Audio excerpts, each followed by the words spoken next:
Well hi good evening to all of you guys, welcome back again. Nifty 23,500 जाएगा, गया almost जा चुका है।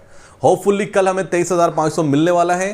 बैंक निफ्टी 52,500 जाएगा, गया। मैं मार्केट पे बेरिश नहीं हूं, मैं मेरा व्यू मार्केट पर बुलिश है। नेक्स्ट वीक के लिए मैं बाय ऑन डिप रहूंगा और 22,800 मेरा स्टॉप लॉस है क्लोजिंग बेसिस पर। लास्ट वीडियो में यही बोला था, यही वर्ड्स थे और बिल्कुल सिंपल वे में आपसे डिस्कशन किया था। मुझे नहीं लगता इसमें किसी को भी कोई कंफ्यूजन होना चाहिए। क्लियर कट बोला था कि नेक्स्ट वीक कुछ भी हो, ओवरनाइट यूएस मार्केट से कुछ बड़ी निगेटिव न्यूज नहीं आने वाली है। दूसरा कि ट्रंप कितना भी कुछ करे, मुझे नहीं लगता नेक्स्ट वीक इस वीकेंड पर कुछ भी बड़ा निगेटिव बोलने वाले हैं। और यह भी बोला था कि ट्यूसडे में कम से कम 350 पॉइंट निफ्टी में गैप अप और 800 से 900 पॉइंट बैंक निफ्टी पर गैप अप देख रहा हूं मार्केट। वही हुआ, निफ्टी 530 पॉइंट सेटल हुआ और बैंक निफ्टी 1200 पॉइंट सेटल हुआ गैप अप। लेकिन इस गैप अप से मुझे नहीं लगता कि कोई ट्रेडर बायर खुश होगा, क्योंकि प्रीमियम उस रेशो में शूट अप नहीं हुआ था कल जिस रेशो में शूट अप होना चाहिए था। अगर आप देखते हैं लास्ट में 300 पॉइंट ऊपर यानी कि 23,000, 23,350, 23,400 का अगर आप कॉल देखते तो गाइस उसका प्रीमियम भी कल क्लोजिंग बेसिस पे माइनस में था। क्यों? रीजन क्या था उसके पीछे का? उसके पीछे का रीजन था पोजीशन साइजिंग। पोजीशन बायर की पोजीशन लॉन्ग साइड बहुत ज्यादा थी, क्योंकि मार्केट में इतना गैप अप और गैप डाउन हुआ है, ओवरनाइट कोई भी अपनी पोजीशन वन वे ले जाने लायक रहा ही नहीं है।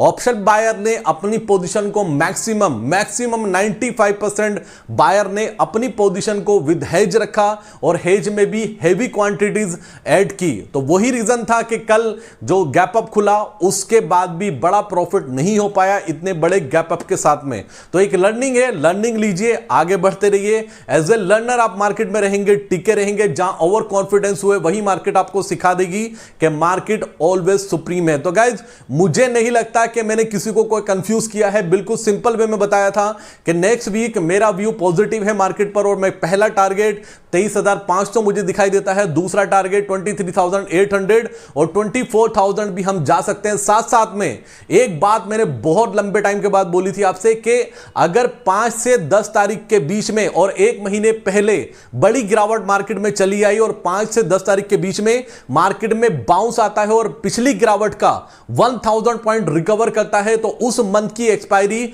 हाई पर होती है। हाई पे कहने का मतलब जहां से ये सेल ऑफ स्टार्ट हुआ था उस सेल ऑफ को मार्केट पूरा पैचअप करेगा और एक नए हाई पर मार्केट की क्लोजिंग होगी। ऑल टाइम हाई की बात नहीं कर रहा हूं, 23,800 के लेवल की बात कर रहा हूं जहां से मार्केट में ये सेल ऑफ आना स्टार्ट हुआ था। तो उम्मीद करता हूं कि आपको बहुत जल्दी 23,800 ब्रेक करता हुआ नजर आएगा। HDFC bank, ICICI bank, banking sector rocket है, बैंकिंग सेक्टर लीड कर रहा है। क्या रीजन है पीछे का? गाइज एक तो आईटी ने अंडर परफॉर्म किया है, आईटी से बिल्कुल उम्मीद नहीं है। अभी विप्रो का रिजल्ट आया आज, इन्फोसिस के रिजल्ट से किसी को उम्मीद नहीं है, लेकिन किसी को उम्मीद ना होना रिजल्ट इन्फोसिस का यही पॉजिटिव है उसके लिए, क्योंकि बड़े से बड़े निगेटिव रिजल्ट को इन्फोसिस पचा चुका है। अगर आप पोजीशन बनाने की सोच रहे हैं इन्फोसिस में, नो डाउट हो सकता है आपको हेज बनानी चाहिए, लेकिन मेरा माइंडसेट ये कहता है कि आपको इस इन्फोसिस में पुट शॉर्ट करनी चाहिए, कॉल लॉन्ग करनी चाहिए, लेकिन पोजीशन साइजिंग आपके रिस्क के अकॉर्डिंग होनी चाहिए। ऐसा ना हो कि आपके अकाउंट में 1 लाख रुपीस है और 1 लाख रुपीस की आप कॉल बाय करके बैठ जाएं और बाय चांस कुछ अनएक्सपेक्टेड होता है, प्रीमियम गिरता है या लॉस होता है, आप मुझसे आके क्वेश्चन रेज करने लगो। अपने रिस्क मैनेजमेंट को फॉलो करना। अगर आपकी रिस्क लेने की ताकत 20,000 की है तो 20,000 की ही पोजीशन बनाना। 100% कैपिटल वन वे या हेज में, वो वन साइड पोजीशन में कभी भी किसी को गाइड नहीं करता हूं कि आप वन साइड अपना 100% कैपिटल लगाए। तो इन्फोसिस के लिए ये हो चुका है। आज क्या हुआ? पूरे दिन रेंज बाउंड रहा, क्योंकि यूएस मार्केट रेंज बाउंड था और कल एसएनपी विक्स अराउंड 7% डाउन हुआ था। अंडरस्टैंड करना, मैं बार बार बोलता हूं एसएनपी विक्स के बारे में बात करता हूं कि अगर आप as a option buyer market में हैं तो एसएनपी विक्स और इंडिया विक्स को आपको अंडरस्टैंड करना होगा। अभी लास्ट की वीडियो में मैंने एक बार दिखाया था कि as a option buyer market में पैसा बनता है, वो वीडियो मैंने आपके साथ शेयर की थी। उसमें सिंपल सिंपल लॉजिक था, मैंने क्लियर कट बोला था कि अगर इंडिया विक्स 13 पर ट्रेड कर रहा है मैं कभी भी ऑप्शन सेल नहीं करूंगा। अंडरस्टैंड करना, वही एक लॉजिक था और वहां पर हमने लॉन्ग पोजीशन बनाई थी। अगर मैं बात करता हूं 19 के और 20 के विक्स पर, मैं 90% ये श्योर होता हूं कि प्रीमियम डीके होने के चांसेस 95% है। वहां पर ऑप्शन बायर को अपनी पोजीशन को बहुत संभाल के रखना होगा और ऑप्शन सेलर के फेवर में बहुत कुछ होता है। आप देखिए 21-22 का विक्स जाने के बाद वहां से सेल ऑफ आया विक्स में और अभी 15 के आसपास आ चुका है। क्या हुआ आज के सेशन में? एक रिकवरी क्यों आई? एक टाइम पर डाउ जोन्स प्लस में था 350 पॉइंट, वहां से रिकवर हुआ, पॉजिटिव आकर खड़ा हो गया, सब चीजें। गाइस टैरिफ को लेकर मेरा मानना यह है कि कहीं से भी, चाइना हो या अमेरिका हो, अभी डिस्कशन चल रहा है, आपके पास भी अपडेट आया होगा कि चाइना ने सॉफ्ट अपना हैंड रखा है, अपना यूएस मार्केट, यूएस से जो उनको डिसीजन आया था उसको सॉफ्ट रिएक्शन है। गाइस यही चलेगा। मुझे नहीं लगता कि ना यूएस ना चाइना दोनों कुछ भी बड़ा निगेटिव इस टाइम मार्केट पर बोलने वाले हैं या मार्केट को बिल्कुल भी हर्ट करेंगे। डोनाल्ड ट्रंप से तो मैं 90% ये मान के चलता हूं कि वहां से कुछ भी नेगेटिव आउटकम नहीं आने वाला, क्योंकि जब जिस देश की पब्लिक रोड पर उतरती है वहां के प्रेसिडेंट या प्राइम मिनिस्टर के अगेंस्ट में, तो उसकी कुर्सी हिलने के आसार बहुत ज्यादा होते हैं। ऐसा ही हुआ एक लंबे टाइम के बाद अमेरिकन रोड पर उतरे, वो अमेरिकन जिनके लिए एक एक मिनट बहुत वैल्यू रखता है, वो अपना टाइम खराब नहीं करते गाइस, वो रोड पर उतरे। तो ये डोनाल्ड ट्रंप को भी दिखाई दे रहा होगा, ये उनकी टीम को भी दिखाई दे रहा होगा। तो मैं नहीं मानता कि आने वाले टाइम में आपको यूएस की तरफ से कुछ भी बड़ा नेगेटिव आता हुआ नजर आएगा। आ रहा है सैटरडे को आईसीआईसीआई बैंक और एचडीएफसी बैंक का रिजल्ट, क्या पोजीशन बनानी चाहिए उसके अकॉर्डिंग। कल हम एक शानदार पोजीशन बनाने जा रहे हैं, इस बार फिर एक मल्टीपल जैकपॉट के लिए जाएंगे और अचीव करेंगे उसको पॉजिटिविटी के साथ। याद रखना इस मार्केट में लॉस आपकी पहली सीढ़ी है, लॉस होगा, 100% होगा। आप मार्केट में आने की सोच रहे हैं, लॉस को पहले गार्ड बांध लेना गाइस। और एक बात और याद रखना, मुझे नहीं पता जब आप फर्स्ट टाइम ट्रेड करते हैं ऑप्शन ट्रेडिंग में आपको प्रॉफिट होता है, क्यों होता है मुझे नहीं पता। उसके बाद कॉन्फिडेंस इंक्रीज होता है और कॉन्फिडेंस इंक्रीज होने के बाद में बड़े बड़े ट्रेड लेता है वो ऑप्शन बायर जिसने फर्स्ट टाइम प्रॉफिट किया है। तो मेरा मानना है कि एचडीएफसी बैंक और आईसीआईसीआई बैंक हो सकता है आपको इस बार बैंकिंग सेक्टर की तरफ से आउटस्टैंडिंग रिजल्ट आते हुए नजर आए। अंडरस्टैंड करना मैं क्या बोल रहा हूं कि बैंकिंग सेक्टर में जो भी बड़े बड़े बैंक से इस बार आउट परफॉर्मेंस दिखा सकते हैं रिजल्ट के दम पर, क्योंकि लास्ट 3-4 क्वार्टर से बैंक ने अंडर परफॉर्म किया है। और अपोजिट में है आईटी सेक्टर, आईटी सेक्टर से पहले ही कोई उम्मीद नहीं है, तो आईटी का फंड शिफ्ट हो रहा है बैंकिंग सेक्टर में। तो मैं उम्मीद लगा के चल रहा हूं कि एचडीएफसी बैंक और आईसीआईसीआई बैंक आउट परफॉर्म करने वाले हैं इस मार्केट में। सबसे पहले आपको पता होना चाहिए कि आपका व्यू क्या है। मेरा व्यू पॉजिटिव है, मैं बाय ऑन डिप रहूंगा। मैं अभी भी बोल रहा हूं मैं पुट बाय नहीं करूंगा। बहुत सारे ऐसे ट्रेडर हैं जिनके मेरे पास बहुत मैसेजेस आए, सर मैंने पुट बाय की हुई है, मैंने बैंक निफ्टी की पुट बाय की, मैंने निफ्टी की पुट बाय की, मैंने फिन निफ्टी की पुट बाय की, मैंने मिड कैप निफ्टी की पुट बाय। क्यों बाय की यार? आप रीजन बताओ ना क्यों बाय की। क्लियर कट बोला था मैंने अपनी वीडियो में गाइस, आपको ये चार्ट वाला कोई नहीं बताने वाला।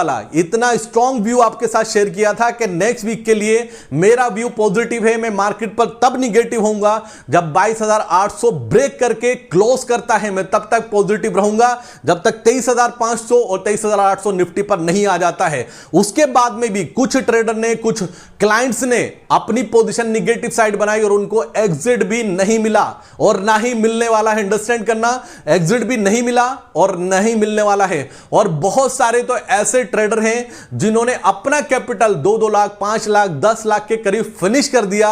और जहां हमारे एक स्मॉल अमाउंट के रजिस्ट्रेशन की बात आई थी, जब उनसे रजिस्ट्रेशन के बारे में डिस्कस किया गया तो वो कूद करके व्हाट्सएप से टेलीग्राम से व्हाट्सएप, सर शाम को करता हूं, सुबह करता हूं, एज योर विश गाइज। आप अपना पैसा है, आप इंजॉय कीजिए, ट्रस्ट आपको करना होगा। इस मार्केट में फर्जीवाड़ा बहुत है, आप भी जानते हैं, मैं भी जानता हूं, लेकिन आपको एक बंदा ऐसा ढूंढना होगा जो ट्रस्टेबल हो। आप ट्रस्ट करेंगे उस पर, आप जज करेंगे, कुछ टाइम के बाद आपका कॉन्फिडेंस आएगा।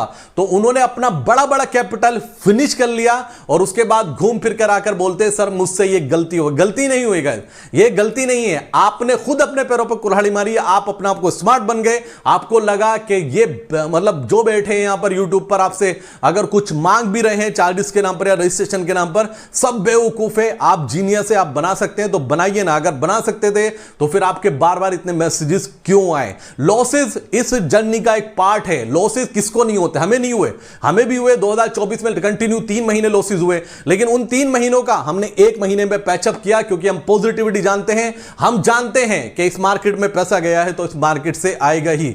रही मार्केट की बात, आपको मार्केट पे बाय ऑन डिप रहना चाहिए। बाय ऑन डिप जब तक 22,800 नहीं टूटता, आपको निगेटिव नहीं सोचना है।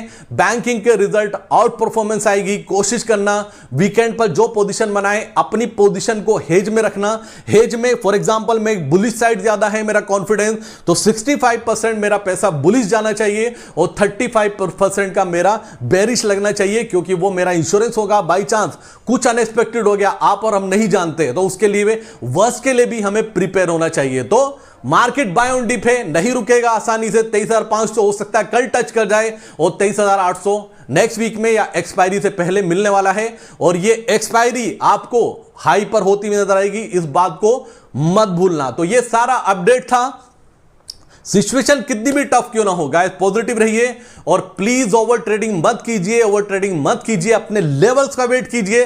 लेवल्स के आने के बाद पोजीशन बनाइए और वेट करना सीखिए, क्योंकि इमोशंस कंट्रोल करना इम्पॉसिबल है इस मार्केट में। कभी 40 पॉइंट प्लस होगी, कभी 10 पॉइंट माइनस होगी, कभी 10 पॉइंट प्लस होगी, कभी 40 पॉइंट माइनस। गाइस यही चलता है, वो ऊपर नीचे नहीं करेगा तो आपका स्टॉप लॉस कैसे कटेगा?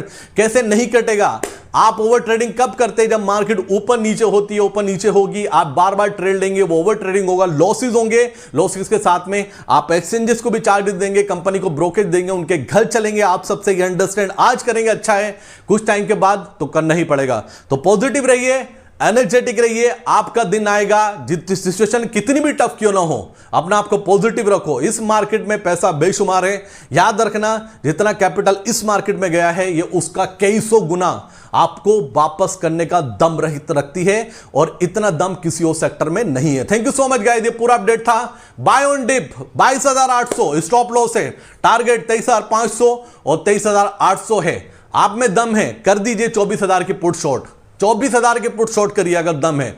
24,000 की कॉल मत बाय कीजिए। स्मॉल ट्रेडर की तरह मत सोचिए, वो ये सोचता है कि 10 रुपए, वो 100 रुपए एक छोटा अमाउंट लेकर आया, वो एक ट्रेड में अपना कैपिटल 10 टाइम कर लेगा। लेकिन वो छोटा छोटा कैपिटल से अगर प्रॉफिट बुक करना शुरू करे तो उसका कैपिटल भी बड़ा बन सकता है। लेकिन उसका माइंडसेट ये होता है कि सर ने बोल दिया 24,000 जाएगा तो 24,000 का कॉल ही बाय करके बैठ जाते हैं। अरे वो टाइम वैल्यू खा जाएगी भाई, टाइम वैल्यू खा जाएगी, उसको समझो, अंडरस्टैंड करो।